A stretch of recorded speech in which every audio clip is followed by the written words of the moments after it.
So hey, welcome to Just Talk TV. We're doing a Euro preview right now, guys, and we wanted to go group by group for each of the groups in the Euros. That's going to be held in several different countries this year. It's the first time that's happening ever, where the countries, each group will have different host nations and and there'll be different countries that host each group match. That's depending on who's in the group and what's the parameters and all that. And today we're going to talk about Group A in the Euros. I've been wanting to preview the Euros for a while, and I'm happy to have Daz as usual. Daz, you did that, man. Yo, what's up, guys? And our special guest today, you've seen him before in one of our previous topics, but we're glad to have him on. He's literally the only Welsh fan in Malaysia that I know. So, and a Cardiff alumni, Hanif Kamarudin. Thanks, guys. Pleasure to be here. And again, there's a lot of Welsh fans around. Okay, we have a big community. It's well supported. I'm sure there are many Welsh fans that I've never seen before. I mean after, Again, this is after again the before Euro we 2016. yeah. I mean that's true. But again, before we even begin, this is the golden era. Okay, so this is basically like know what the English has with like Beckham and Lampard. This is exactly the same. I don't see Except- anything different. Let's just hope your manager knows how to use your wingers lah, or your midfielders. I think he's facing a court battle right now. So Oh god, yeah. So we're going to talk about each team. We're going to talk about their chances, what we feel about Group A. It's interesting to note that Group A matches are going to be held in Italy this year. Stadio Olimpico being one of the stadiums that I know for a fact will be held in. Group A is quite interesting in the fact that all these nations that have done well, there's a lot of really good countries in Group A, but it's still not. I don't know if you can call it the group of death yet. I don't know what you guys think when you look at these four teams. And do you think Group A is kind of a group of death, or do you think that's saved for a different group? I mean, I would, there's no way this is the group of death. Yeah, I mean, Das, you can go ahead. oh sorry. Yeah, I mean, for me, group of death not yet, but definitely a group of upset lah. Because definitely I do want three of the teams to go through, but obviously not everyone's going to go through. But two of the teams is going to be for the future lah, and I'll explain for that for later lah. Good potential. Yeah. Another mechanism that the Euros is having this year is that the top two teams will qualify for the next round, but the third place teams will rank with the other third place teams in the groups, and the first four top ranked third place teams go through, whether that's on points or goal difference or whatever. So that's going to be interesting. You might see Is that a new thing? Yeah, it's a new thing. I don't think they had that in the last Euros. No, I don't remember. Oh, it. okay. I mean, I mean, that's again, definitely gonna be. this is just another way of Euros and the UEFA trying to milk every single cent from everyone again. Oh, let's put in more matches of these losers and give them a second chance. But then again, if I remember correctly, this is how Portugal got through right last time. Yeah. Through their groups, right? Right. I think so. Yeah. I think because they didn't finish the top two. They finished as the best goal difference, I think. On the third spot, yeah. And they did a miraculous run. So yeah, I mean, it will be good for these slow starting teams, and so we'll see.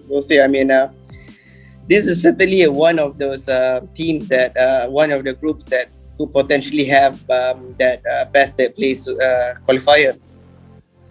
Definitely. I think. Definitely. I mean, when I looked at the other groups, I was kind of like, huh. But this group's like, it could be a third one, quite sneaky one in here. This group is hard to say. I think the other groups are quite clear cut. Who's your favorites? But here, there's a clear favorite. But then the other two is like very you have no idea how it's gonna go through lah. Yeah. So especially with Wales from last Euros, they already performed, and these Euros, their players are even more peaking. So there's gonna be one to watch for. I wouldn't say peaking, but I mean, their potential. They're budding. They're budding. Yeah.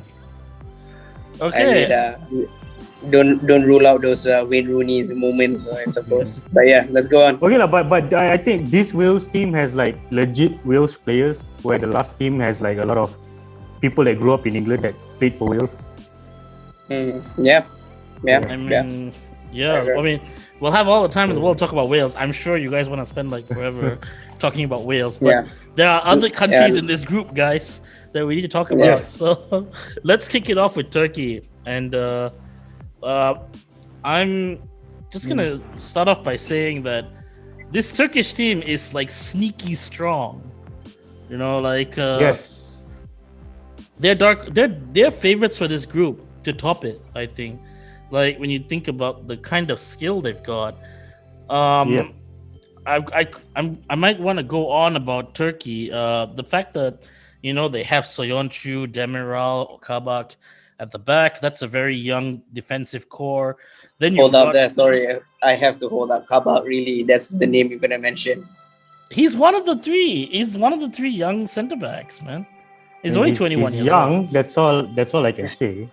I mean, I mean, we all know. I mean, again, the Turkish defense is impressive throughout the qualifiers, and and they've been flat track bullies throughout. So and the fact of the matter is that it's anchored by Soyuncu, and we should have ended there. Somebody has to play next to Soyuncu. If Kabak and Demiral play there. To be fair, like Liverpool has got form when Kabak was not playing. Again, like I said, Kabak did play a lot of the games next to Soyuncu. Okay, and they made a pairing. You can't just have one guy. Obviously, Soyuncu's the standout, but he had a partner there, and Demiral and Kabak both played these roles, along with the other young players that they had at the centre back position. Do we know that if Kabak is the preferred starter? I don't think so, right? I've watched a few Turkish games. He's played a few games. Sometimes due to fitness issues, he hasn't been able to feature. But the fact that he has been the preferred starter since when he joined Liverpool in that period, and when they had the international break, he was heavily featured in the Turkish side. I remember that specifically. And again, now is the time when they'll chop and change.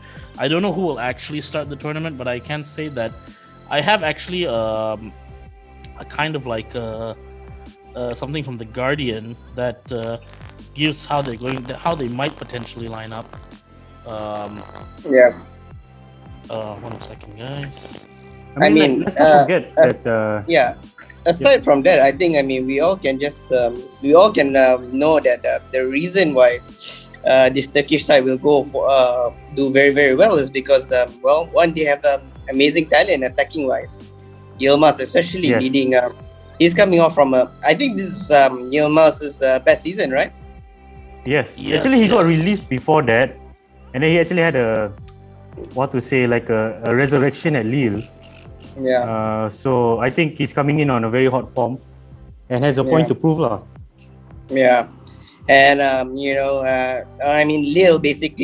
or the Turkish B team basically they have tremendous talent Turkish wise. Their fullback is very, very impressive. I heard many teams are looking out for him this Euros and seeing how he performs. So I expect a lot of Turkish players to be signed after this Euros. Yes. So I mean, especially if Turkey itself perform in these Euros. Yeah. Oh yeah. Well, Nick, this is brilliant. I mean, look, there's so many to talk about. Look, I mean, half of this team is basically like a star-studded team. This is among the best Turkish teams that we've seen in a while, compared to the previous teams that was just basically Arda Turan running around. Yeah, honestly, like when Arda Turan kind of retired or kind of went missing, right? People are saying that Turkish football is not going to be relevant anymore. So it's very good to see that they are resurrecting there. And even the Turkish league is now a legit league lah. I mean, I wouldn't go to that extent. I mean, they've always had a passionate fan base. I mean, compared to the Malaysian football team. Yes, yeah, of course. But I mean, like, that is a whole different player, topic for another time, Hanif. Like seriously, not cool, man. I have to ask. I have to add. By the way, you guys can hear me, right? Okay. Just yes. I mean, like, let's not forget the case that in the qualifiers, this Turkish team actually got 4 points against world champion France. Yeah. I mean, look, and again, I watched the game that they won basically, and so you can see that the fact of the matter is like their midfield is it goes head to head against the best midfield in the Euros, you can say, and it's definitely led by the young winger from Nice, Yazici. I can't pronounce his name. Nick, what's his name? Yazici. Right. I don't want to be expressed by the Yusuf Yazici. I mean, disclaimer, everyone. Nick is our go-to guy. We want to let somebody see the name. I still can't pronounce. I still cannot pronounce Kalan Halangu's name. Kalanoglu. Hakan Kalhanoglu. Yeah. I mean, all I know is that he and Ibra has a form of fucking brilliant partnership. At AC Milan. Yeah, brilliant. I mean, they were contending for the Serie A at one point, like legit. Yeah. I mean, and then Ibra came back, and then they stopped contending. Straight away, I just want to point out, it's interesting that Turkey, right, did so well in the group stages against France. They pretty much have this good blend and mixture of quite senior, experienced guys. Like Kalhanoglu has been around, we've seen him a lot. Yokuzlu is a guy who's playing in Europe. Yilmaz is quite a famous name, but he's never played outside of Turkey before this last season. And then you see the Lille factor come in, which I thought was quite interesting, that a lot of the good players on this team are from Lille. Yeah. Attacking wise, that was what was so interesting. And Burak Yilmaz obviously is the target guy for this team. It's like the main goal scorer for this team. And I just think, in this group, you've got Wales, you've got Italy, you've got Switzerland, then you've got Turkey. And Turkey is such a talented team. Çelik is a guy who I like a lot. I think that he's going to be a very promising right back for any European team in the future. He's not going to be in Lille anymore this season. What do you guys think is the? I mean, he's probably going to be off, isn't it? Even if Turkey did not perform, I think it still doesn't matter. He will still be looked after. This is one of those Luka Modric. Let's try to sign him before the Euros, before they play their prices. Now, interesting fact though, Kalhanoglu is currently a free agent. So he's on the free agent list right now. And a few clubs are fighting for him. He's not really a free agent, right? He's like the Gini Wijnaldum kind of situation. Yeah, he can not take offers. Officially released yet, right? I mean, like, of course, he can leave, and he has not been offered a contract from AC Milan. So what's probably going to happen there is, I think that he will field some offers, including Liverpool, who's interested in him. I mean, there's no doubts. But why do you need AC Milan? We need all the options. Yeah, because Thiago is clearly not working out. But again, that's a different story. Yeah, I not giving me a chance to rebut that. Okay. Anyway, so like I said, the team is so strong, right? But what are the potential weaknesses you guys see in this team? Pretty much in the fact that whether they are able to perform at this level or not. It's completely different. At qualifiers, at their qualifiers, and playing it at a foreign country, and at this kind of level, at this kind of young team. Let's not forget that. Yes. But I honestly, like because Italy is also fielding a young team, we might see. I have a sneaky feeling that Turkey might be ending up probably as group winners. You know, you can definitely see it. The fact of the matter is that with an experienced coach that's known to be quite dynamic in terms of their counter-attacking play, you definitely wouldn't bet against them.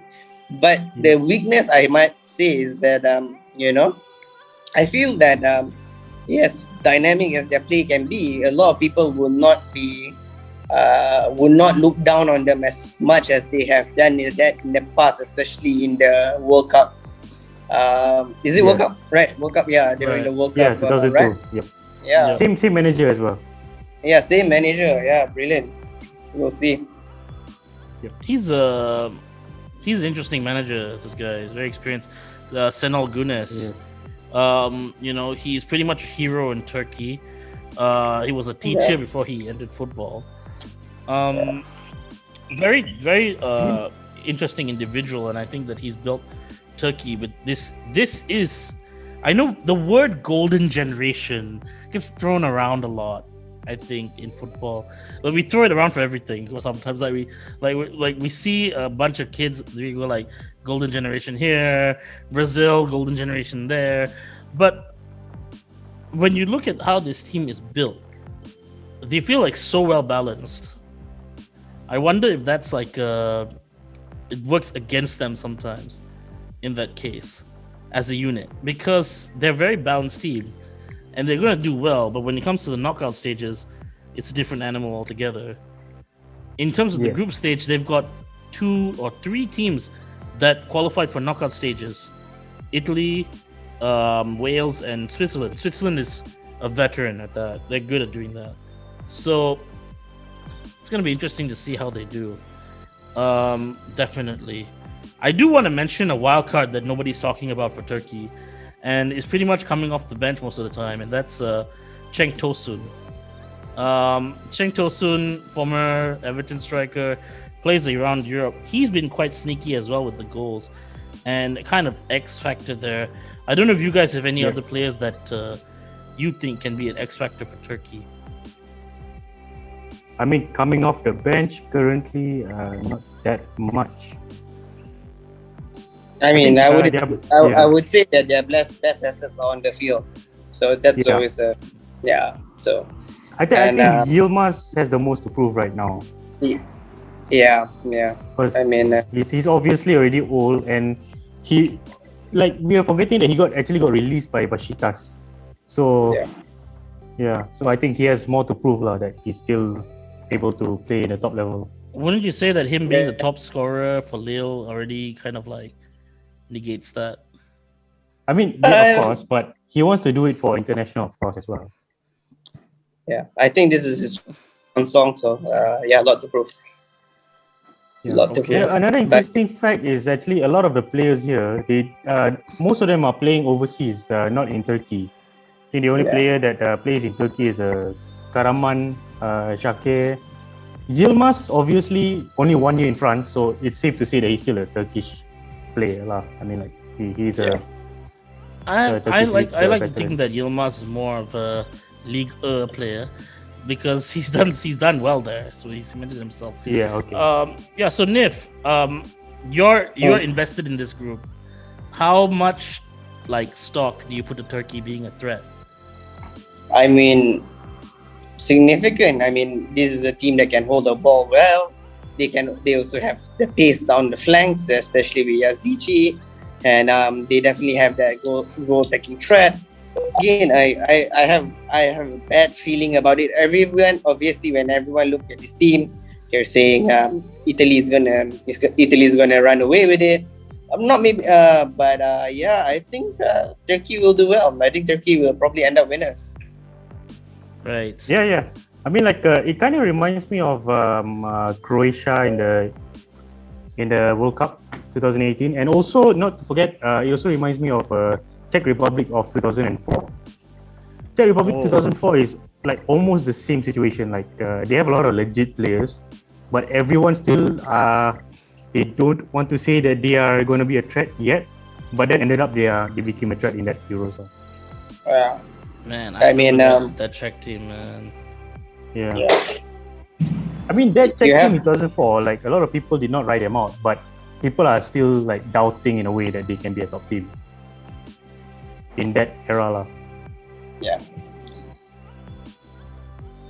So I think we can move on to the next team now that we want to talk about, because we've talked about these guys to death already. Turkey is a good team, and obviously the next team, I'm gonna keep Switzerland and Wales last year, and let's talk about Italy now, because who is talk about titans of football favorites. Actually, Nick, let's see. Can you flesh out the Italy's expected lineup? Sure. That will be. I mean, before that, let's just talk about Mancini lah. Mancini has a pretty good run. He's a 70% win rate for Italy as of now since taking over. And if I'm not mistaken, he actually won all of the group matches in the qualifiers. Yeah, I mean, look, I'm looking at the team. Okay, I mean, I looked at a few times already, and I don't think so they can do it. I mean, I have so much doubt in this team that they can do what they're supposed to do. To be honest, I do agree with you there. No, but I want to hear what you think about that, Nif. Yeah, why do you doubt them? Because I honestly think that they are coming to this. They're coming to this team, and I personally feel like Immobile. He's not done it in the big stage one. He has not done it in the big stage one. Number two, he's absolutely horrible for the Italian team. I mean, okay, obviously there's a lot more worse players, but I mean, he ain't no Luca Toni lah, who only performed in the Euros. So that's another problem there. And then Bonucci and Chiellini has had their worst season since, I don't know. I mean, I can't even remember when the last time Chiellini and Bonucci had this bad of a season. I mean, he's referring to club season. Yeah. And then with Donnarumma right now, I'm sure his mind is not even in the Euros right now. I mean, I think AC Milan did not even offer him a contract as well, huh? Yeah, I mean, for a fact that they're playing with and then fine, so on top of that, I just see it as and Verratti is obviously is consistent, and I want to see that and the fact of the matter is can this team break down the Turkish backline? What do you think? So first, I want to throw some stuff at you guys, because you guys have said a lot of things. Wait, okay, hold on. I just want to. Is this the Emerson that plays for Chelsea? Yes, I think so. That Brazilian Italian guy. Yeah. I mean, he has not played a lot for Chelsea. Guys, I just wanna clarify. Yeah, this was the probable excise given by The Guardian from reporters on the Italian national side, not anything confirmed or anything. So take it with a pinch of salt. Probable lineups. Okay, so if you guys want to ask me why is freaking Belotti not starting and all this stuff, chill out. He's in the squad, but probable lineup. Okay. Yeah, it's going to be a costly lineup. Costly. So at the end of the day, all Italian teams are backed by a solid centre back pairing, and I don't think so. And a goalkeeper to add up with it. I don't think so. These three are the best, and then on top of that, they don't have the striker to match. I mean, as much as I rate Immobile in recent years, but he has not done it. He has definitely not done it in the Italian squad. Yeah. just to add on with Immobile, I mean, like, it's not just with the Italian squad. Every league that he played that is not in Italy, he actually essentially flopped, like Sevilla and Borussia Dortmund. Even in Europe, he doesn't score that much, if you notice. So I think it's safe to say, like, if it's outside of Italy, he doesn't perform. Yeah, that's a damn good point. That's a damn good point. Yeah, he actually doesn't score a lot. Yeah. Outside of the Serie A, he does not score a lot. Yeah. Maybe he doesn't like. Yeah. Maybe he doesn't like the Spanish and the Brits, I suppose. Yeah. So, as you guys go out of your way to bash the Azzurri, let me come in here and give a little tidbit information. Do you know that Mancini is, as Italy coach, has the highest win percentage of any Italy coach in history? I mean, 70%. 70% win rate. Now, ever since Mancini has come in, Italy has returned to being a defensive juggernaut, with almost like 20 clean sheets in 30 plus games. He's managed to keep, that's a record, by the way, in Europe, and definitely one that the Italian national team has built on. Now, Bonucci and Chiellini, their clubs have not been good, but for the Italian national team, they've been stout, to say the least. And what makes this Italian team a bit different is their midfield. Their midfield is the thing that everyone has said has been probably one of the most like dogged midfields in all of Europe when it comes to winning the ball back and winning it from the middle of the park. And from there, everything else happens for them. And in Immobile's defense, I'm not going to like bring out score records or whatnot, but he sort of fits how the Italians want to play. In terms of he plays his role, he's not like the out and out goal threat that people expect, but he does play his role and support the wingers, Chiesa and Insigne, who both like need him to play the passes through the middle of the lines. So in that, I'm just saying, in that sense, maybe the point here is not that like Immobile needs to be flashy. I think the point here maybe that the interplay between the three is good in the front. I don't know much about this interplay you're talking about when you have Chiesa on your left hand side. So yeah, Chiesa is a good player, man. Like Chiesa, he is a good player, but I mean, it's Chiesa is the Marcus Rashford is the Mason Greenwood of Italy. You make that sound like a bad thing. He's not. He's a goal threat, but there's no such thing as an interplay. He's the end product. Yes. And you got to remember. And look, to be honest, I mean, Cristiano Ronaldo has been having the time of his life assisting Chiesa this season. That's my point. The man is free. The man is free, and obviously, and he does well to to find space and finish. I mean, this is the problem that 95% of the Juve players had. When they had space, they don't know. I mean, like, hey, can we pass back to Ronaldo?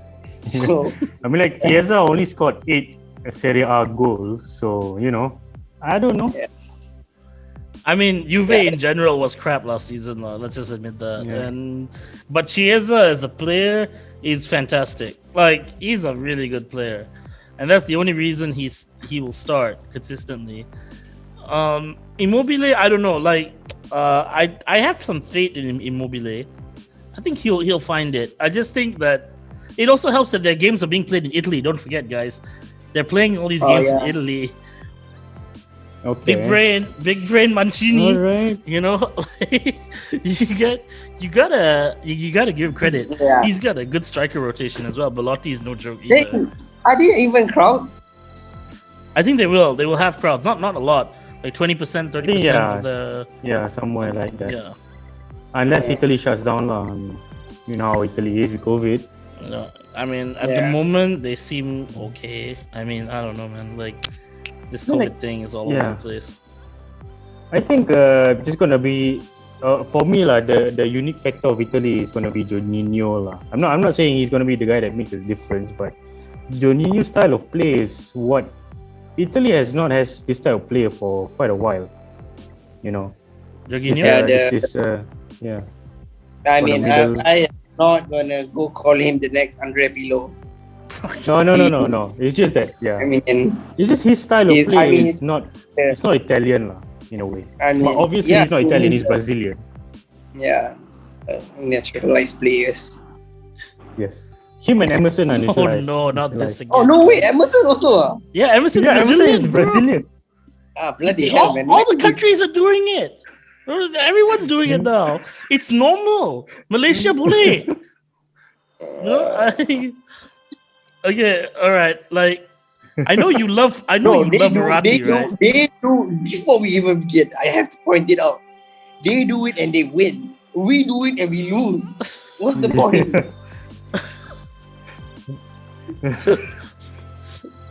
It's another topic for another day, okay? But all right, fine. Now I know you love Verratti, right?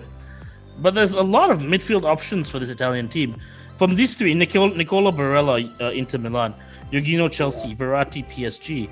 But on top of that, they've got Pellegrini from AS Roma. They've got Locatelli from Sassuolo, Cristante, Pessina. If some of these names are like very unknown to you guys, in Syria they're a big deal. No, they are. You can definitely. I mean, look, I have never thought of Mancini as a young type of how do I say it? What's the word I'm looking for? It's developer. Like a training, developer. Yeah, that's the word thing. I mean, we always seen Mancini as a end product kind of guy. I mean, even in these days, Milan, he was. I've never remembered Mancini being let's train the young ones kind of type. But he has done a brilliant job. I mean, look, the only reason he has a wealth of talent and he had the balls to kick out all the old guys even when he didn't want to. So he bet on the young, and I hope to see him succeed. But I highly doubt that. I'm just looking at their recent form of the backline, and me questioning the fact that do they have enough to break the Turkish backline? Heck, do they even have enough to break any of the three backline? I mean, they are not. That is true. They are not. I mean, I don't see them as that free scoring team, but they can be. They've shown that they can. They have been. But when they are not, they are really not. I mean, that's typical Italians, probably. But yeah, the ball retention is there. One thing I must admit that typical Italians, they're not fast. So if anything, especially the centre backs, bro. Yeah, centre back against a fast Turkish. Yeah, I'm waiting for that day. It's like, Italian guy, he's fast. But I mean, they make the fastest cars in the world. Yet their players are never been, let's just say speeders. You know. I do want to point out one thing though, that works in their favor here. If Jorginho drops back and really provides cover for that back four, Florenzi and Emerson are reasonably fast guys. I think they can do a lot of damage on the counter. Florenzi, you mean, not Emerson? Emerson's alright. I mean, he's not like the slowest guy in the world. I mean, I'm pretty sure in the Chelsea. I'm pretty sure in the Chelsea line up that Cesar is running rings around him. Yeah, I think Emerson has not even played a lot this season, bro. Yeah, that's true. But I mean, that's just what I'm saying. I mean, you know, if we want to talk about how England didn't pick Aaron Wan-Bissaka despite Aaron Wan-Bissaka being the greatest defender in the universe, you know, like Italy obviously treasures their defenders, I guess, and he's there for a reason. So, you know, the thing about Bonucci and Chiellini, right? It's safe to say that they had the centre back partnership for like over 6-5 years already. for club and country. So I think a lot of players will probably try figure them out from now on. They're already old, of course. I know. Right. I mean, I agree with you, but I just want to say, with centre backs, you can't take away partnership and defensive ability. These guys are going to be legendary defenders when it's said and done, both of them. Because to be fair, Bonucci and Chiellini, they don't have Janino at Juventus. Maybe that's why it worked. I think that's exactly what I'm saying. If you have someone to help them and form a back three, they can be very, very strong defensively. And look, the stats back it. They've had clean sheets all the way through. They're like, they're killing it. You're forgetting the fact that Jorginho here is not the same Jorginho playing for Napoli. If you take a look at the Premier League last season, he's the top scorer. He's very attacking because Kante is there to support him. Sorry to say this, it's all penalties. Come on, lah. Even you know that. No, but he has not. It's not defensive because Kante was there to protect him, so he could actually go up more. So in Italy, it's safe to say he's going to be playing a very different ball game, literally.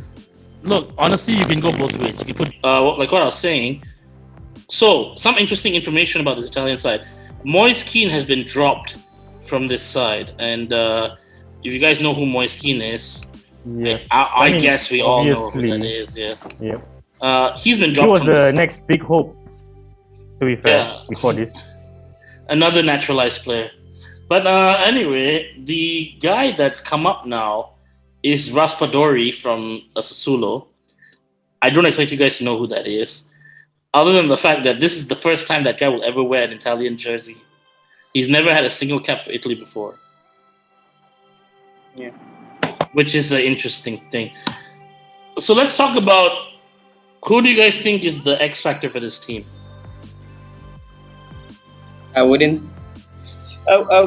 say X factor per se, but I mean the X factor in this team personally is Chiesa. I mean a lot is riding on his shoulders, especially and on the fact that he's the spark man, so you don't expect anything else but that. Okay, does. For me, it has to be Verratti lah. He's the most consistent guy. He's the most consistent, but I think he is going to be the guy that carries Italy in a way. Okay. Yep. For me, the X factor for this team, and I know you guys are going to laugh when I say this, but I think it's Donnarumma. Italy have a tradition. Italy have a tradition of star goalkeepers who have anchored the defense. I don't even need to say much other than the name of Buffon. Donnarumma, for me, is so talented. He's a really great goalkeeper. The only reason why AC Milan have not thrown the bank at him is because they don't think his personality is there yet. But if we're talking about goalkeepers skill-wise, I think Donnarumma is going to win the Golden Glove. He's going to be the best goalkeeper in the Euros. I think so. I mean, in a way, I do see him doing that because he probably wants to have a big payday, and he must be asking all the top clubs. Yeah. No, he's asking all the clubs to come and get me. No, bro, Nikhil's high, man. We all know he's high. You guys think that Donnarumma is better than? I'm not saying that. No. I think Donnarumma could be better than Courtois. Potentially, yeah. He could be. He's younger than Courtois. Young doesn't mean shit. I'm just saying, man. Courtois has been winning things very young. I mean, fair enough, and I'm saying that's fair. But Courtois is at the peak of his career with the peak of the teams, and one of the favorites to win it some more. And okay, fine, maybe Courtois you just gonna ignore him. But against that back line for France, you're saying that it's still gonna be Donnarumma. I mean, look, the question that we should ask ourselves is how far Italy can go. Quarterfinals, semifinals. They're not gonna win it all. I think second round. Second round. Yeah. That's okay. Yeah. Look, I mean, I like Mancini. I mean, he's among the better coaches out here. But let's just say, I mean, he is no, how do I say in the nicest way possible so that I don't insult Mancini. He is not a cup man. You know what I mean? Not a cup man. Yeah, I mean, he's not good in the round, in do or die knockout rounds. Okay. Yeah, I mean, death round. When push comes to shove, Mancini will show that he's unable to tweak this team to his liking. And by the way, Verratti is out for the first 2 games, I think. Damn. I guess that means Pellegrini or Locatelli will make an appearance. Yeah, Locatelli is I think Locatelli is playing for him, and yeah. Well, that's a bummer for Verratti, man. But Locatelli is a great player, though. He's really good. Yeah. Defensively, he's a very solid guy as well. And I can see a theme already for this Italian team. That's defense. We get a defense and put the iron wall in front, the Bonucci, the Cellini. And let me tell you something. Italian defenders don't play in front of a goalkeeper they cannot trust. Just saying. Yeah.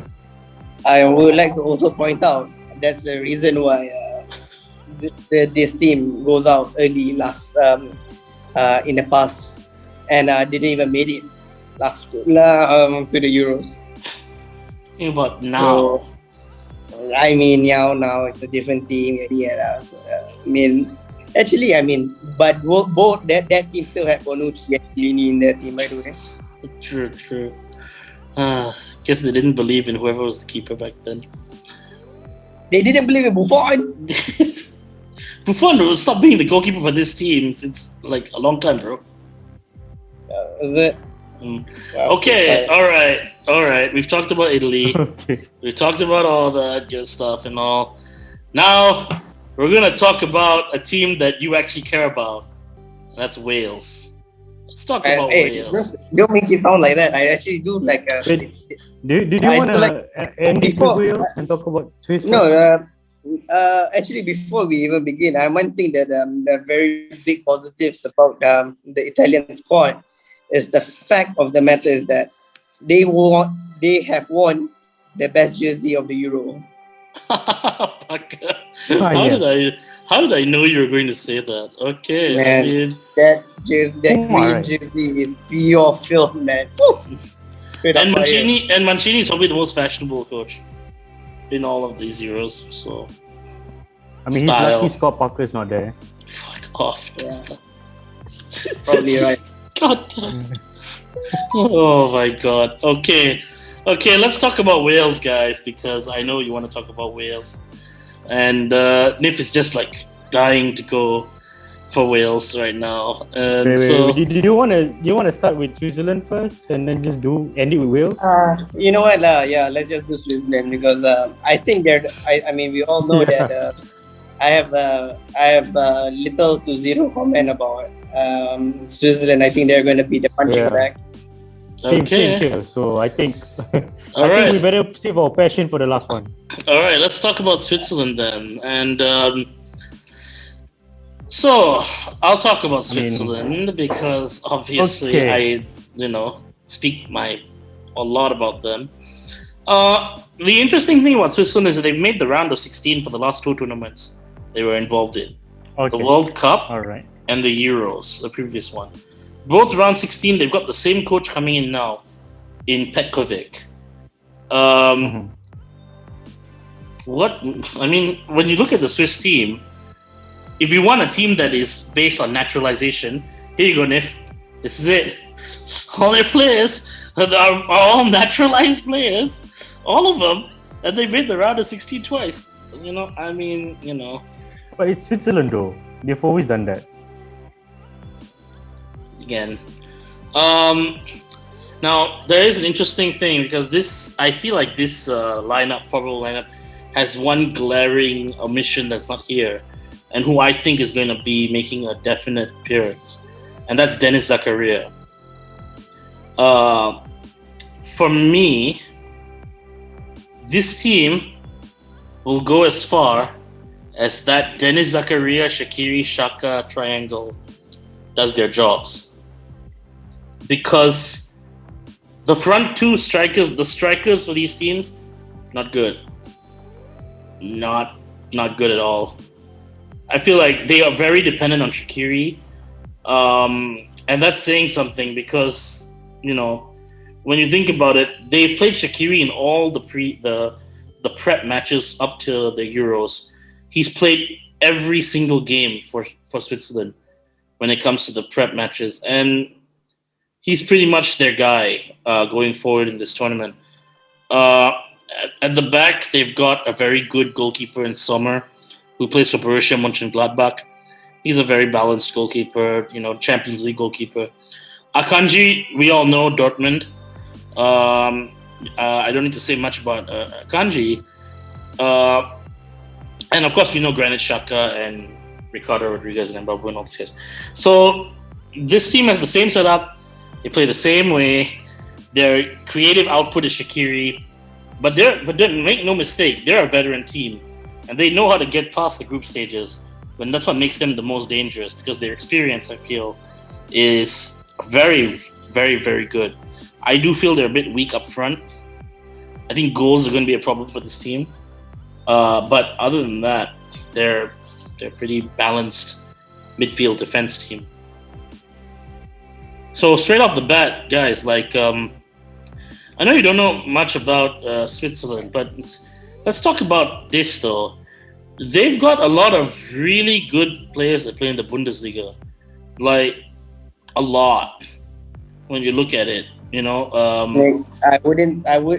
have players in the Bundesliga, but we are not talking about the players that lighting up the world in the Bundesliga. Yeah. If you're referring to Vargas, you mean? Yeah, Ruben Vargas is one guy who is Augsburg. Zuba is another guy. Yeah, he plays on this team as well. I mean, there's depth here. There's depth throughout this team, even on the bench. And the thing is, you don't know where it's going to come from on any given night with them. No, you don't know. It could come from a set piece. The easiest way to put it is this is not the best Swiss team that they have put out, right? We all can agree with that, right? Yeah, same. But I think we have to comment that if we take a look at the two of their important players, Sa and Shaqiri, both of them has been playing a little part in their club. Shah has been injured all of the season. Shaq has been fit, but then he's not even playing for Liverpool fully. I think Xhaka himself has had a lot of times where he missed out on games. And he's also pretty much pissed off all the Arsenal fans that ever existed. Yeah.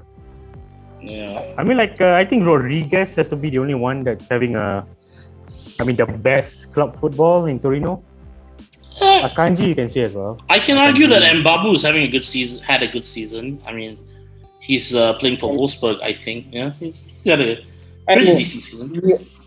Look, they play the same way that all Swiss teams play. Basically, it's because of Pekovic, which is let's defend and run as much as we can, and then hope that we can sneak one in. Right? That's how it works. Which is why I feel they're built for knockout. Yeah, important players, Sa and Shaq. Yeah. I mean, when the bigger teams when they face the bigger teams, the margins are not that big. They're not getting bulldozed, so that's a plus, right? I mean, that's all you can really ask for this team. If they make the round of 16, it's a successful tournament for them. I mean, if you think about it, when you're facing against a mediocre or same team level as you expect to turn on the style. they have not lah. I mean, let's put it like that. I will say this: they are lacking in creativity because they've only got one creative outlook in this team, and that's Shaqiri. Other than that, they've got nobody that's really a creative option for them up front. And maybe that's the way Petkovic likes to play it, because otherwise he might try different formations. Don't forget, Edmilson Fernandez plays for this team. You know Edmilson Fernandez, right? The guy who scored the goal against Spain the year they won the World Cup. I mean, okay. Again, it's so if you compare this team with the Italian team, if you compare this team with the Italian team, and when you look at it and you say to yourself, your problem with the Italian team was what? The front doesn't score goals. You're worried about the forwards? Well, I mean, I can tell you right now, the Italian team will not have a good day against this team. Now, none of the teams will have a good day against them. That's exactly what I'm saying. They are hard to play against, right? They're sneaky hard to play against. Especially if Switzerland score first. I think that's already going to be a difficult time for any team. Yeah, but that's the problem with this thing. The group is that as much as we think about them, is that all four of them, relatively to other groups or other teams, are solid defensively. I mean, this is among the most. This group is among the most hardest. Have their best working defenders in the team, judging by their names and their work effort. Right. So you can expect to see. I don't expect to see anyone in this team lighting it up. I've said it in earlier on, and I think it still remains the truth right now. I don't see any high-scoring games in Group A, and it will be a dull affair for Group A, I must say. Yeah, this is going to be a low-scoring affair, basically. So we're all pretty much against any of the teams, to be honest. I do think that they are dangerous from set pieces more so than the other two teams. And I know that for a fact because I watched Shaqiri train, and I can tell you now, that guy, when you give him a dead ball situation, he can make stuff happen. I don't need to say much about. I'm just worried about Shaqiri having a hamstring problem. Right. Just right off the bat. He's played in the friendly matches though, which is interesting if he does have this niggling. I mean, don't you guys think it's funny that Shaqiri is their leader? Why do I think it's funny? Shaqiri is the Alpine Messi, bro. I mean, technically he's Balkan, bro. Yeah, I mean, but you don't look at Shaqiri and say, yeah, leader. Oh man. I mean, he's the loudest one in the group. I can see that. I mean, that's all. Is he loud? I mean, he does. I think you need to look at it in this way. Shaqiri is actually quite a fun character, but I think he's captain of this team in a sense that he is their creative output. They need him to provide. Obviously, he's the most successful club-wise compared to all of them now. Right. Just right off the bat.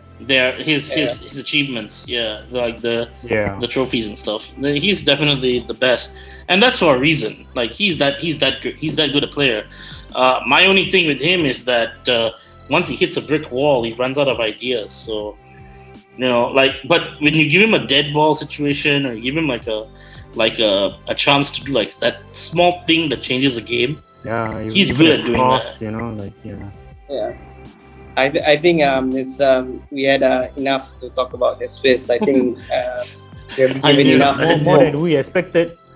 I definitely think so. But again, I just want to point out. Nick, I just like to point. I mean, before you point it out, I have to point out something. You think we have no idea what the Swiss is up to? I think we got it right now. But I do want to say. See, that's the thing about the Swiss players. You read them, you read about them, you watch them, but at the end of the day, they just don't stick out. You know what I mean? and they come to these competitions. They frustrate you, and then you'll be like, "Ah, man, why do I spend time watching the Swiss?" That's why. Again, I just want to say that Switzerland is one of those countries that you never know because this is a good team. Before we move on to the next team, I just want to say one thing about Switzerland that I think will be interesting. Do not ignore Dennis Zakaria. Dennis Zakaria is going to be one of those players that we talk about in years to come because he's that good a midfielder. I do like Dennis Zakaria, and I think Dennis Zakaria should definitely eventually feature for a bigger team. He's not going to be in Mönchengladbach forever. Zakaria will be back he'll be playing in England soon. Just which team will take him? He's going to be interesting. He'll be someone worth keeping an eye out. Daz, are you rejoining us there, bro? Okay, well, and the one that you've all been waiting for. The most passionate team we're going to talk about. The most anticipated, box office, one of a kind. Main event. Wait, Nif, I think it's best that you intro the Welsh team, bro. No, I mean, the Welsh team needs no intro. This is the golden generation, as has been spoken of before. Young team, obviously led by dynamic leadership of Aaron Ramsey and Gareth Bale. Aaron Ramsey has he had better seasons, obviously, but he's on somewhat of he's an alright form, I suppose.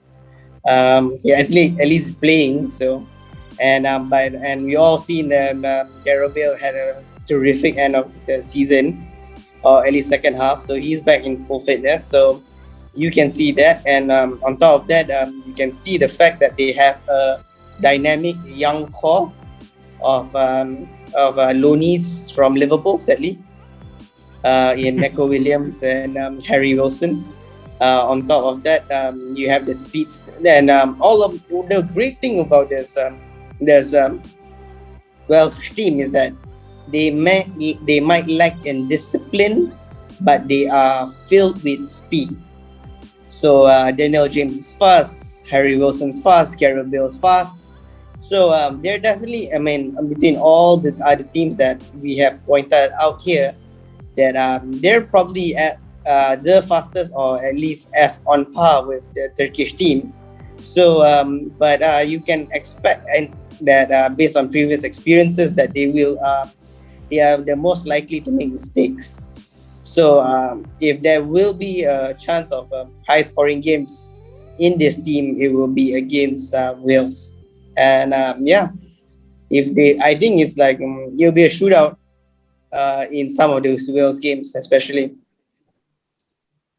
So interesting. I want to bring out an interesting thing, because this is probably the team that has been plagued with the most amount of issues coming into this camp. Ryan Giggs with the assault charges and everything. Having Brian Page take over. His name is Brian Page, right? Robert Page. Yeah, Robert Page. Yeah, he's taken over as the coach. And Page is a disciplinarian, no nonsense guy. He's all about being professional and being on task. And then you have the Tyler Roberts, Robinson Kanu COVID situation, where they were like in a hotel room, stuff like that. Robinson Kanu got kicked off. He's the most notable absence here, given your lack of strikers, specifically. He had a good 2016 run, right? Yes, he was. He was crucial in that run, if I'm not mistaken. Yeah. Like, very important. He practically became a Welsh legend of 2016. So that's gonna be a blow. His last match. Yeah, freaking hell, man. Like, what the hell, right? He doesn't play all year, and he scores against Liverpool. But he's that kind of big moment kind of guy, and you guys are definitely gonna miss him, right? I mean, I don't know. You're the Welsh aficionado.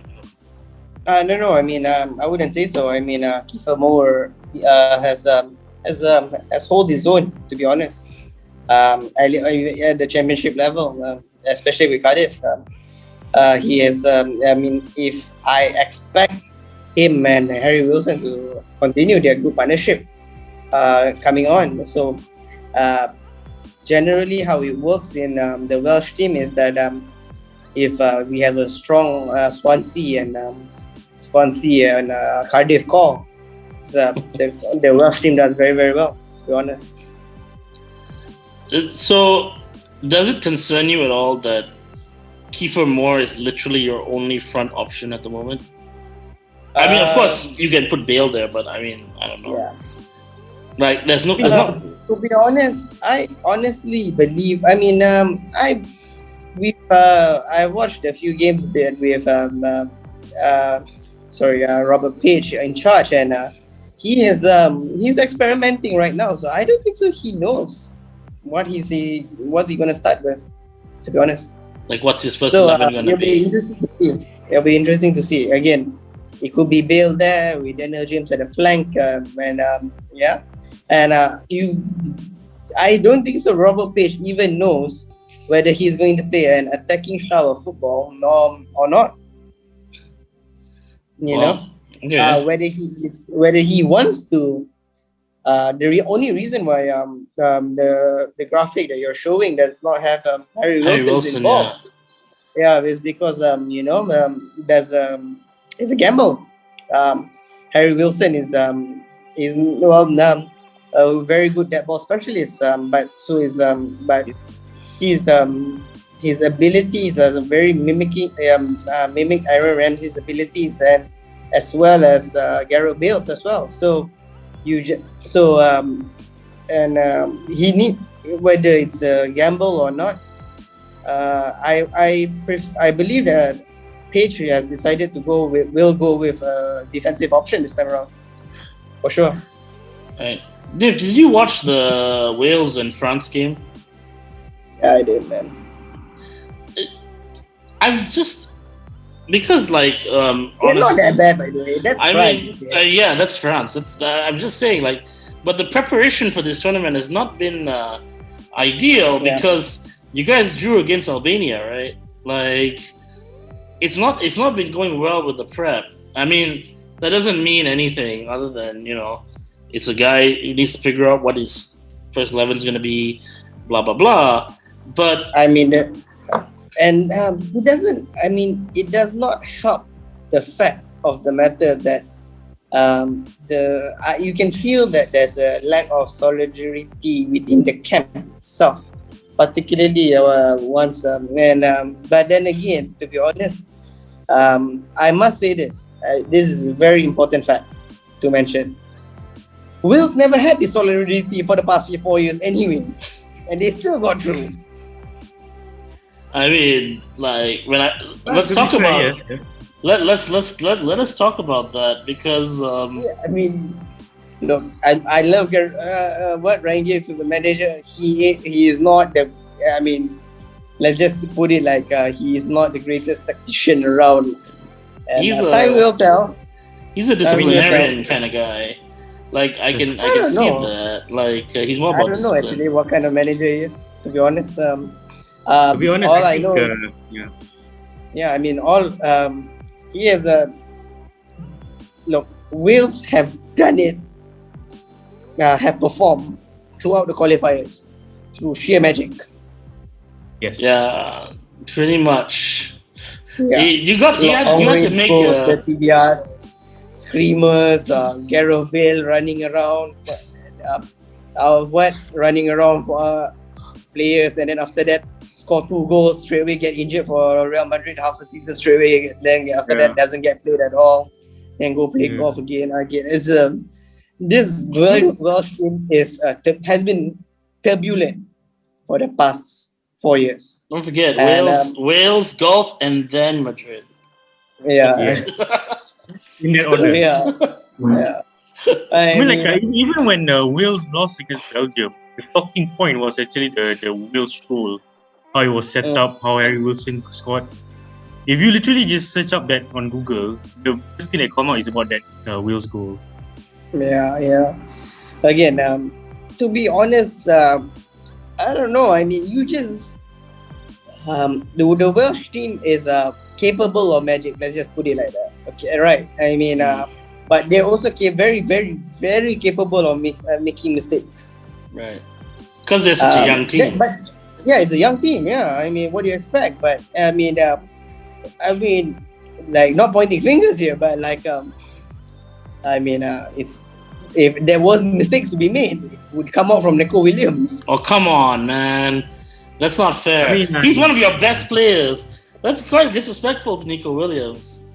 It's true. He creates chances for you guys. He is not the weak link. Yeah, but he's the weak link. Come on, you have freaking Roberts on the other side. He's a more weaker link than Nico Williams.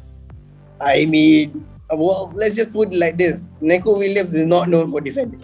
Nico Williams has created a lot of your goals. Can we agree with that? I cannot believe you're bashing your own guy when he's playing. I'm just saying how it works. He's one of the best players that you guys have. I'm just saying. I'm putting it out right here, right now. To be honest, if I was in the team, I put Daniel James behind and Nico Williams up front. Probably that's what they're gonna do anyways. Oh gosh. The only reason why Daniel James is not at the back is because, man, I mean, look, if anyone who knows me, I mean, Daniel James and me are pretty much the same height. I mean, I don't know, man. You wouldn't want Daniel James defending. I can tell you that. You want him attacking. Like, I'm pretty much sure that's what you would want because I don't want Daniel James crossing. That's for sure. So here's some names: Harry Wilson, David Brooks, Tyler Roberts, Joe Rodon, Nico Williams, Daniel James, and young Dylan Levitt. All young guys. Levitt plays for Manchester United's youth squad, and he's made his appearances recently in the Welsh team. That is a very young core. Like, that's a lot. Like, you can use the experience from this tournament to build on that for the future.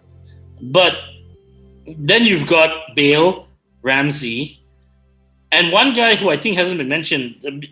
Because Corona pushed this tournament a year further, it allowed for Joe Allen to be called up. Oh yes, we Joe, man. Oh my God, what did Rogers used to say to us about Joe Allen? Xavi is the Welsh. Welsh Xavi. Yeah. Xavi is the Spanish Joe Allen. Something like that. He's a wonderful human being and an excellent tactician. Great character. Yeah. So that's an interesting blend of things.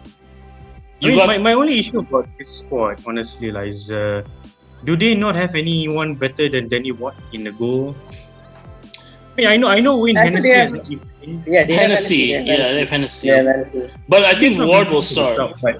Ward has not been playing a lot of first team football at all, even from. To be fair, you can't displace Kasper Schmeichel at Leicester. Even if Kasper had a bad last day of the season, he didn't have a chance. Allison, I know, but Wayne Hennessy had his dues. Hennessy is not that old.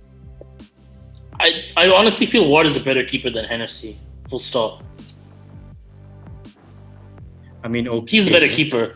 I think Ward is good enough to play for the Welsh team. Neither is gonna set the world on fire. I mean, yeah, that probably. Some bias is there, bro. I mean, he's they need a keeper. I mean, Ward. With experience. Ward is a Crystal Palace level goalkeeper, which is not a bad thing to be, by the way. But yeah.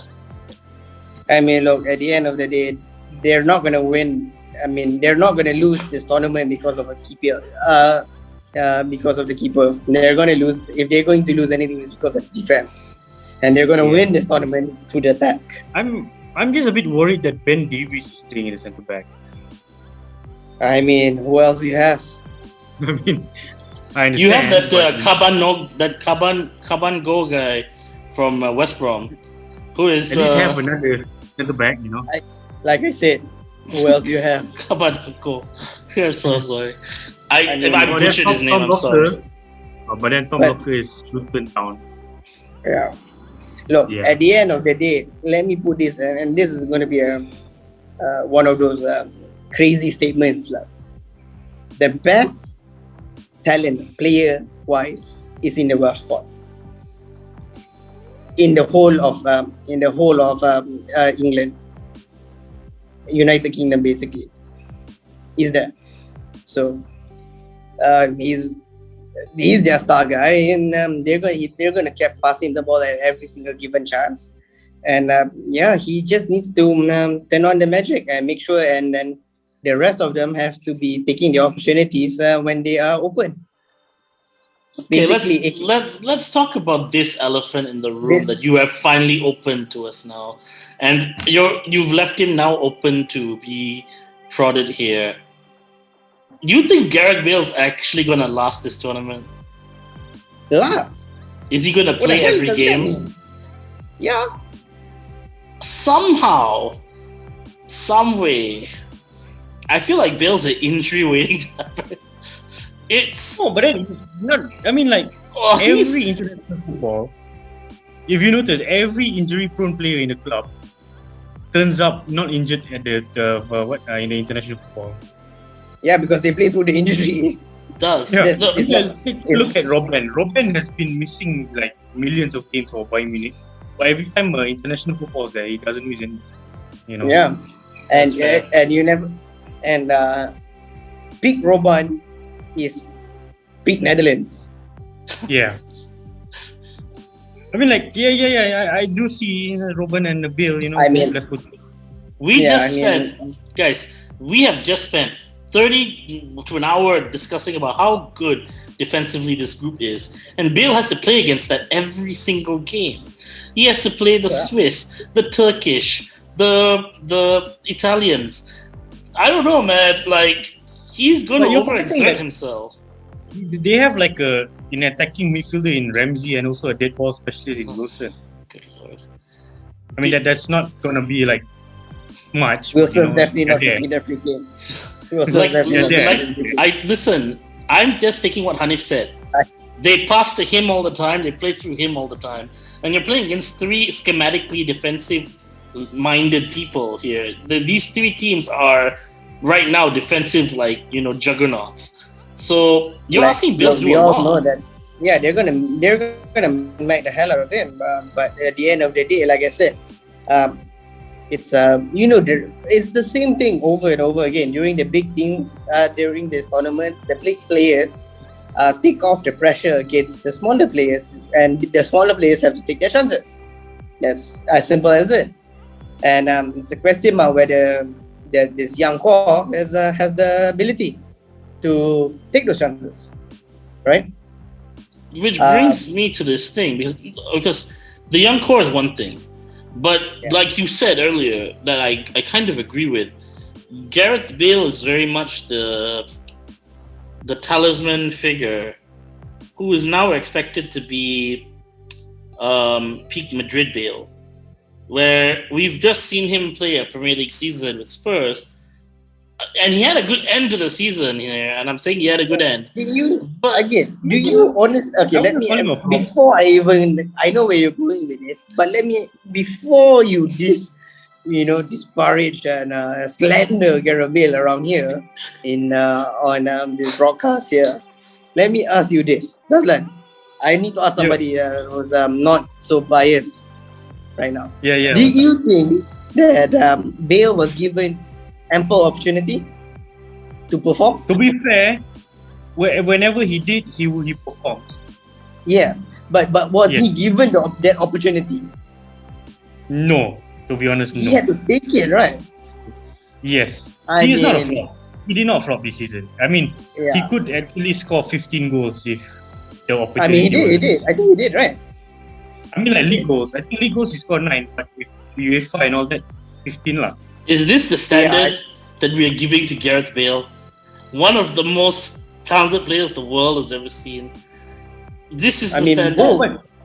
He's got 15 goals. What do you should be starting every game for Tottenham. Have you seen how bad Tottenham was? No, he's got 15 goals in 30 games.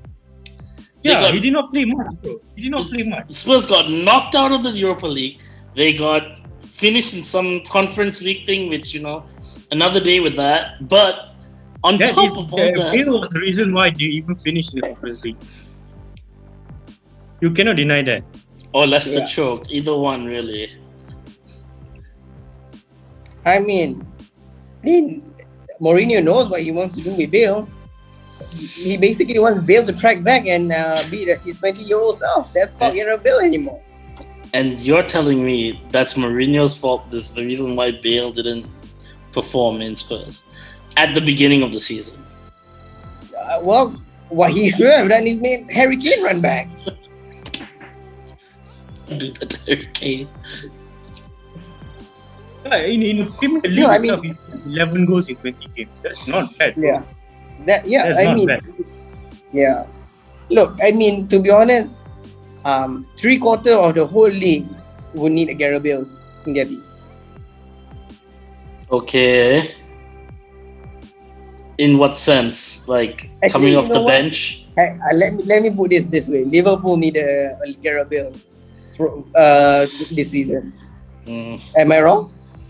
If you're talking about an injury-prone player, we had a lot of those. So you have to. No, I mean, your strikers were not injury-prone. Bale was not injury-prone. Yeah, I mean, your strikers were not injury-prone. They were not just scoring. I mean, you saw, you score more than Mane, bro.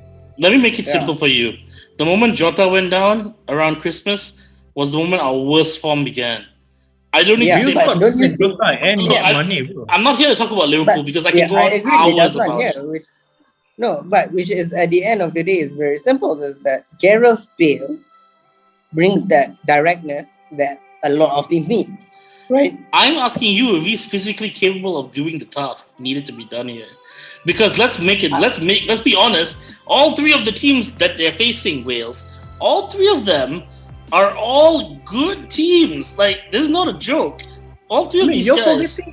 You're forgetting the fact that year in, year out, every big teams has actually made man marking Bale a main thing, and it's still this squad.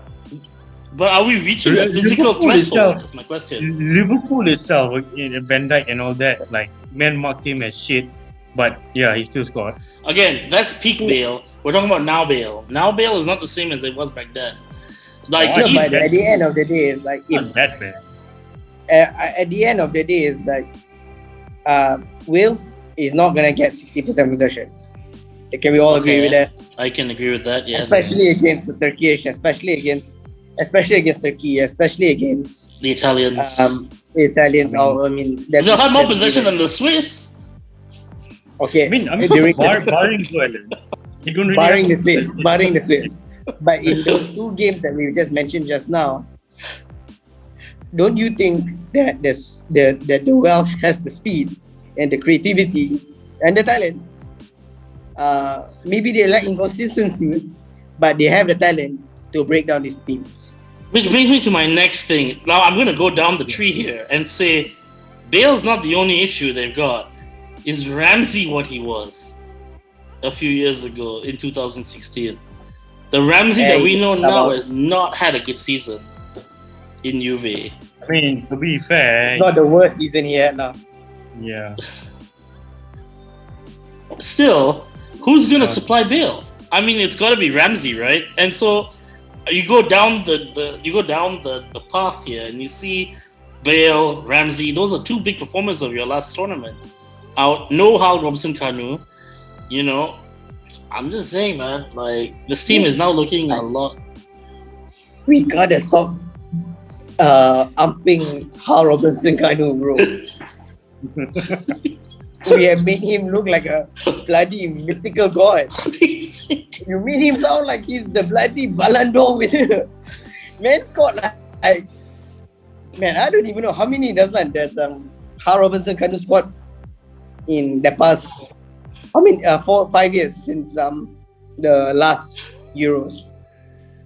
I don't know, bro. But in that Euros, I don't think so. I don't think so. He has scored more than 12 goals. I know he scored against Liverpool more than once, lah. That was the only time that fucker scored last season. That's it. There's no other time he scored. I'm just saying. I mean, when he plays for Wales, There's some magic that happens there, man. I'm just saying. Luca Toni, man. Luca Toni.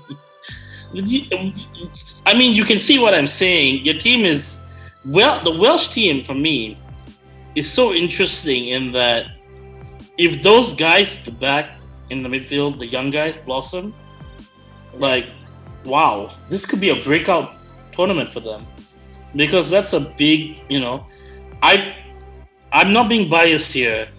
I really think Nico Williams is one of your most important players.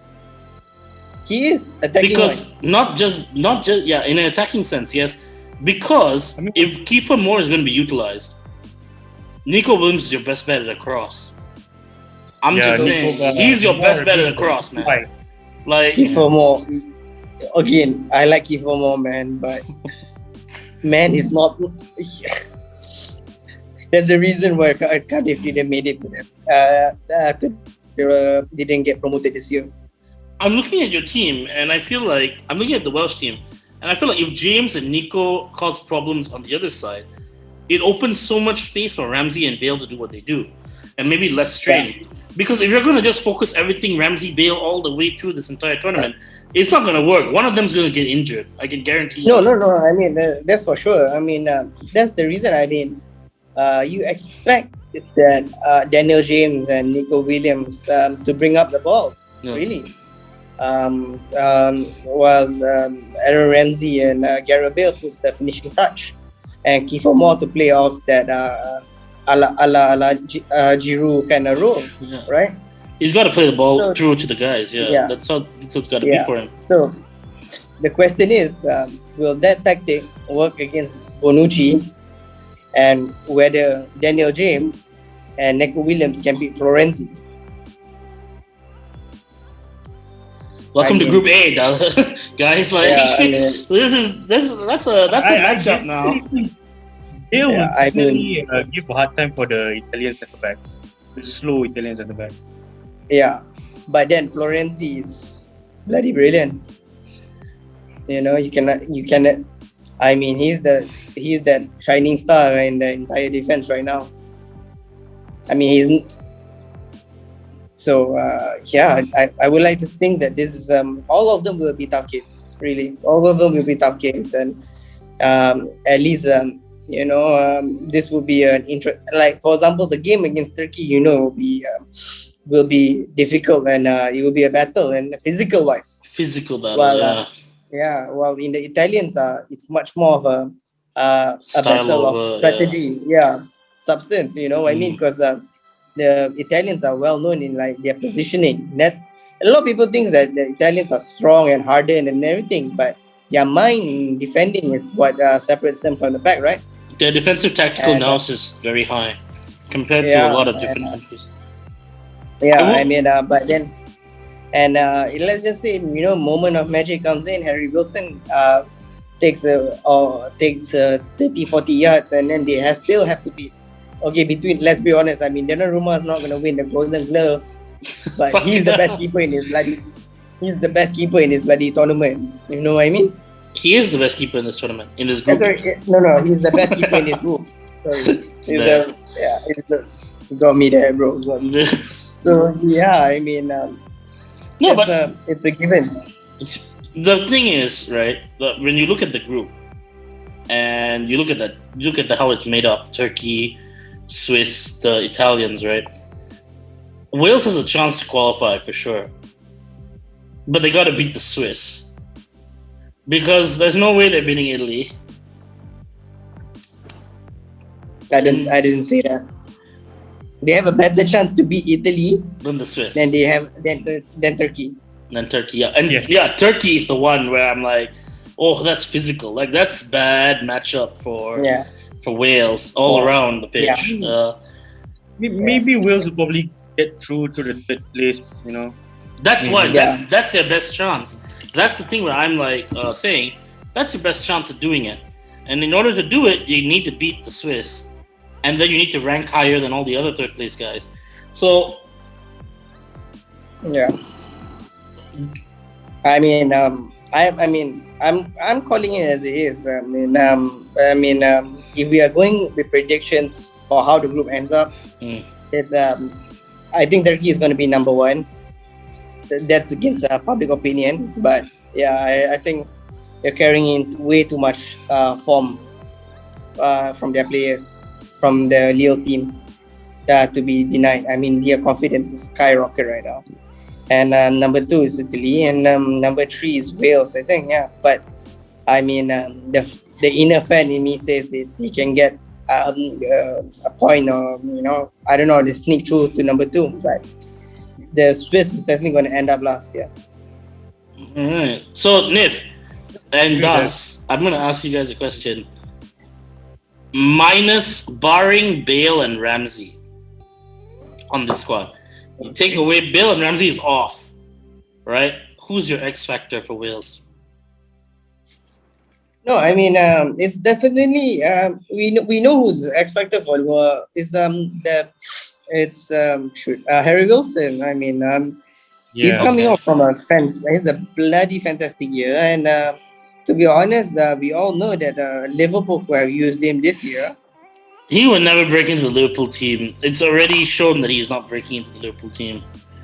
But okay, he's Premier League quality, there's no doubt. I mean, you're saying to me that he cannot have fill up a certain Coutinho role. Harvey Elliott was down the road at Blackburn doing stuff, winning Young Player of the Championship as well. Both guys are very talented players and very good players. It's just that they can't fit into the team for whatever reason. Jurgen doesn't think they're ready.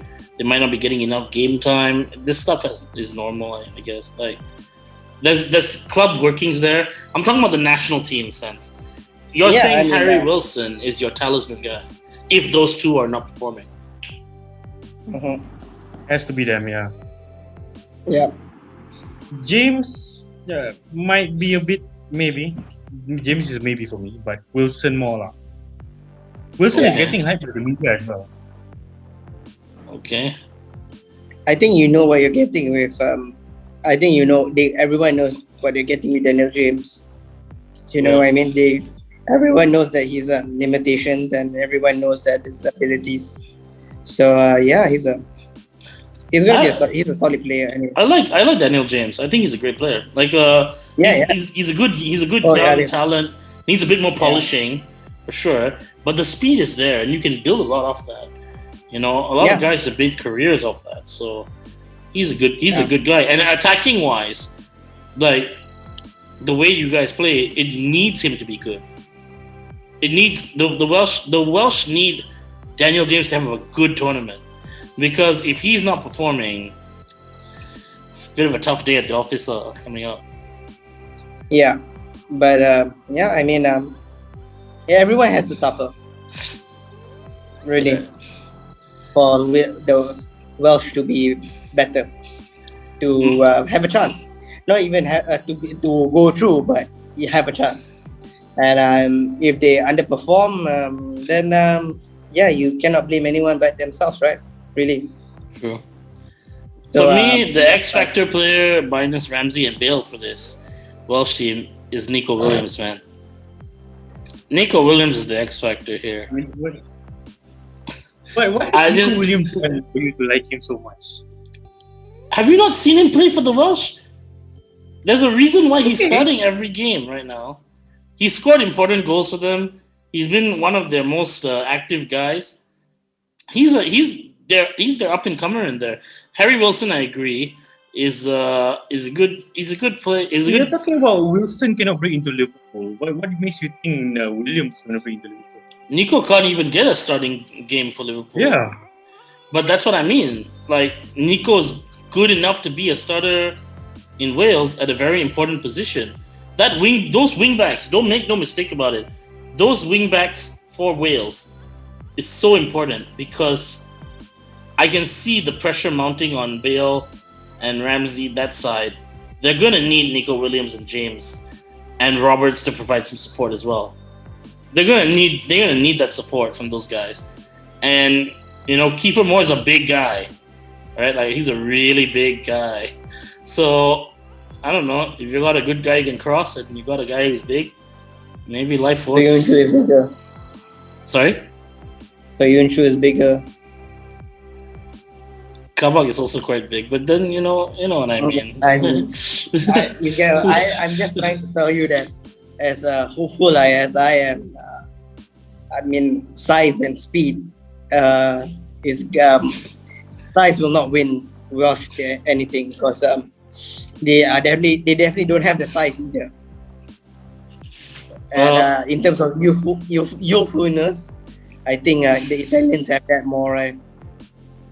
Yeah, the Italians definitely have the vigor of that essence. Yeah, it's mainly on the fact that they have the best player in this whole tournament, in this whole group, right? Yeah, definitely Bale is the best player in this group when he is fit.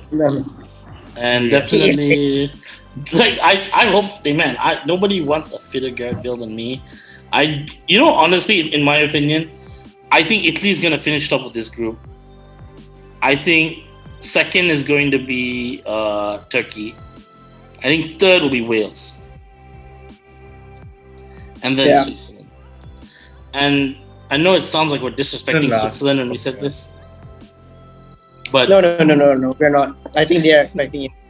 Yeah. I don't know. I'm not sponsored by Rolex, so I'm free to speak my thoughts on Swiss. Clearly, we're not going to get a Red Bull sponsorship anytime soon, so great. You can implement Thailand. Thank you. I'll make it a point to do so. So, yes. Now, time for the final prediction segment, guys, and it's just going to be where you think that these the final rankings will look like. So basically, in this group, I think we all pretty much do we agree that we don't agree on who's going to finish top of this group, right?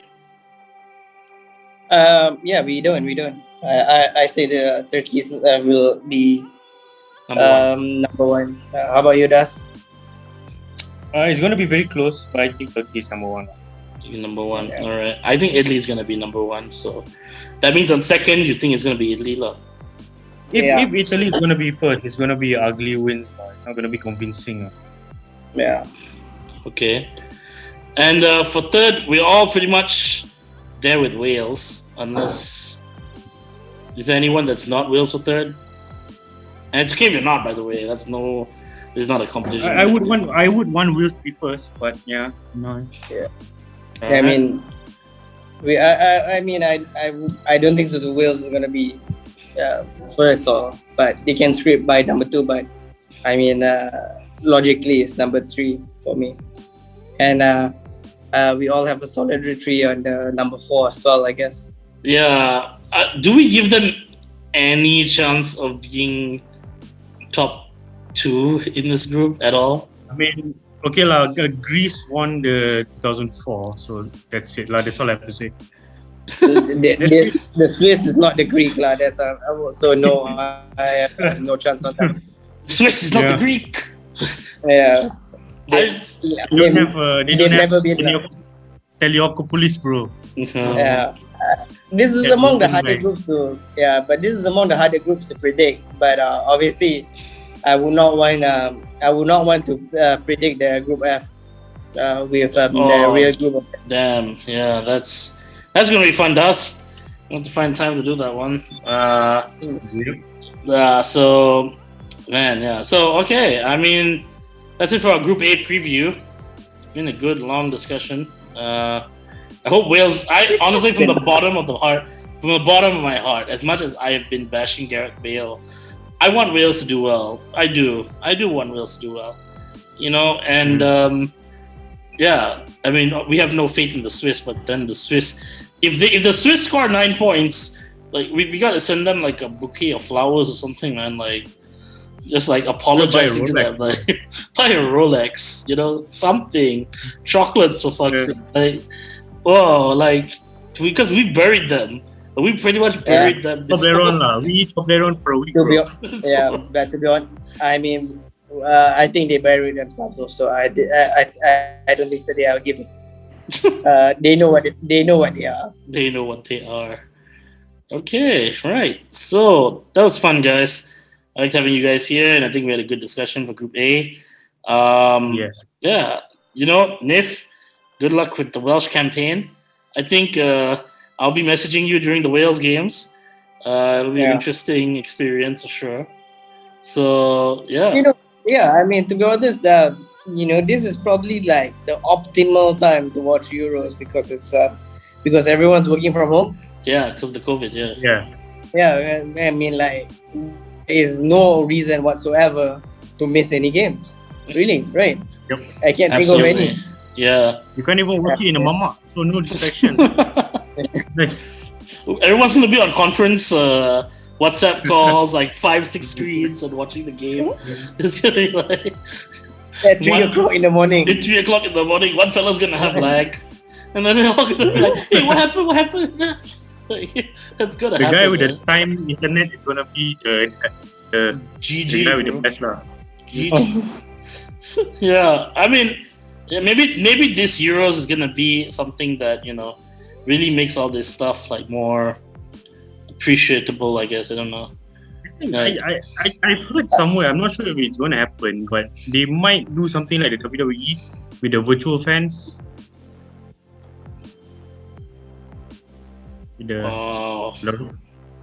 Cool. Yeah, I mean a lot of sport organization are happy with what WWE has done with the crowd there. So I have not watched this WWE fans, but I look forward to it.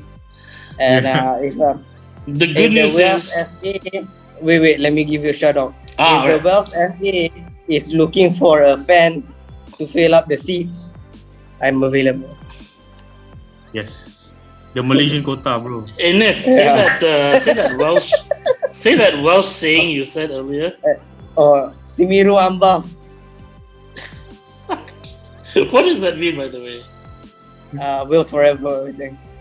I think. Let me. That's a true Welsh fan, man. I don't think you ever see anyone say that. Yeah. No. Guy, yeah. I got it right. I'm definitely gonna be representing Wales in the Euros. In the Euros, man. God. Okay. It was great talking to you guys. Stay safe, stay healthy. And Group B will be coming soon. This is the Group A previews. And we'll check you guys out. Thanks, man. Yeah. See you guys.